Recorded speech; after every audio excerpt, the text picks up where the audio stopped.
ಬೆಂಗಳೂರಿನ ಟ್ರಾಫಿಕ್ಕು ತಮಗೆಲ್ಲ ಗೊತ್ತಿರೋ ಹಾಗೆ ಅನೇಕ ಸಂದರ್ಭದಲ್ಲಿ ಜನಗಳ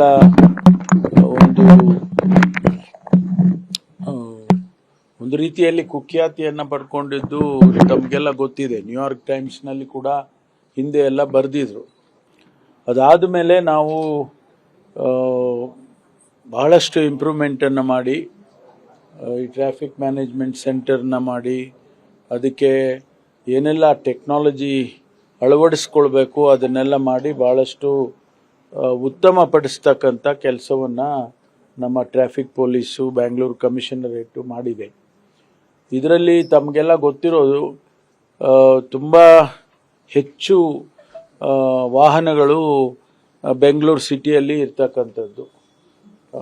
ಇಡೀ ದೇಶದಲ್ಲಿ ಯಾವುದೇ ಮೆಟ್ರೋಪಾಲಿಟನ್ ಸಿಟೀಸಿಗೆ ಕಂಪೇರ್ ಮಾಡಿದರೆ ಬೆಂಗಳೂರಿನಲ್ಲಿ ಅತಿ ಹೆಚ್ಚು ವೆಹಿಕಲ್ಸು ಇರುವಂಥದ್ದು. ಹತ್ರ ನಮಗೆ 1,40,00,000 ಜನಸಂಖ್ಯೆ ಇದ್ದರೆ 1,16,00,000 ವೆಹಿಕಲ್ಸೇ ಇದೆ. ಅದರಲ್ಲಿ ಹೆಚ್ಚು 70 ಭಾಗ ಟೂ ವೀಲರ್ಸೇ ಇದೆ. ಆದ್ದರಿಂದ ಸ್ವಾಭಾವಿಕವಾಗಿ ನಮ್ಮ ರಸ್ತೆಗಳು ಏನಿದ್ದಾವೆ ಅವೆಲ್ಲ ಹಿಂದೆ ನಮ್ಮ ಬೆಂಗಳೂರು ಪ್ಲ್ಯಾನರ್ಸು ಅಷ್ಟು ದೊಡ್ಡ ದೊಡ್ಡ ರಸ್ತೆಗಳನ್ನು ಮಾಡಿಲ್ಲ. ಅವರು ಆ ಕಾಲಕ್ಕೆ ಏನಾಗಬೇಕಾಗಿತ್ತೋ ಅಷ್ಟನ್ನು ಮಾಡಿದ್ದಾರೆ. ಆದರೆ ಇವತ್ತು ಇರ್ತಕ್ಕಂಥ ವೆಹಿಕಲ್ಸಿಗೆ ನಮ್ಮ ರಸ್ತೆಗಳು ಅಷ್ಟೊಂದು ಅವುಗಳನ್ನೆಲ್ಲ ಓಡಿಸೋದಕ್ಕೆ ಕಷ್ಟ ಆಗ್ಬೋದು ಅನ್ನುವಂಥ ರೀತಿಯಲ್ಲಿದೆ.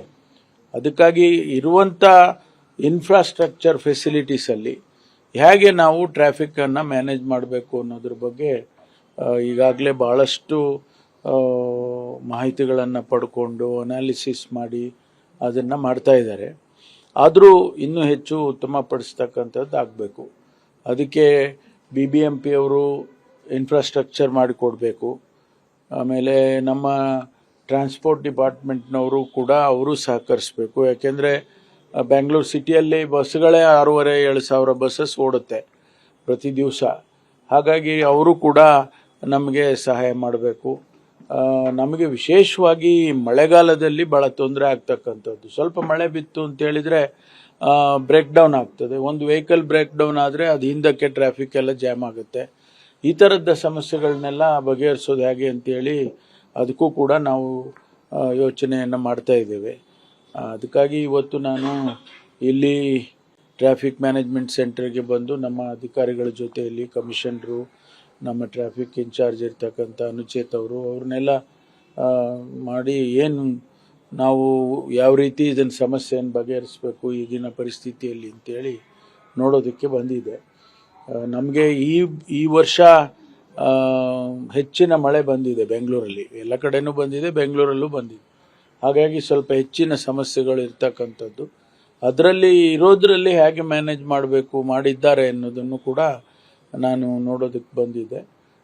ಕೆಲವು ಸಮಸ್ಯೆಗಳನ್ನು ಸರ್ಕಾರದ ಹಂತದಲ್ಲಿ ತೆಗೆದುಕೊಳ್ಳುವಂಥ ಪಾಲಿಸಿ ಡಿಸಿಷನ್ಸ್ಗಳನ್ನು ಕೂಡ ನನ್ನ ಗಮನಕ್ಕೆ ತಂದಿದ್ದಾರೆ.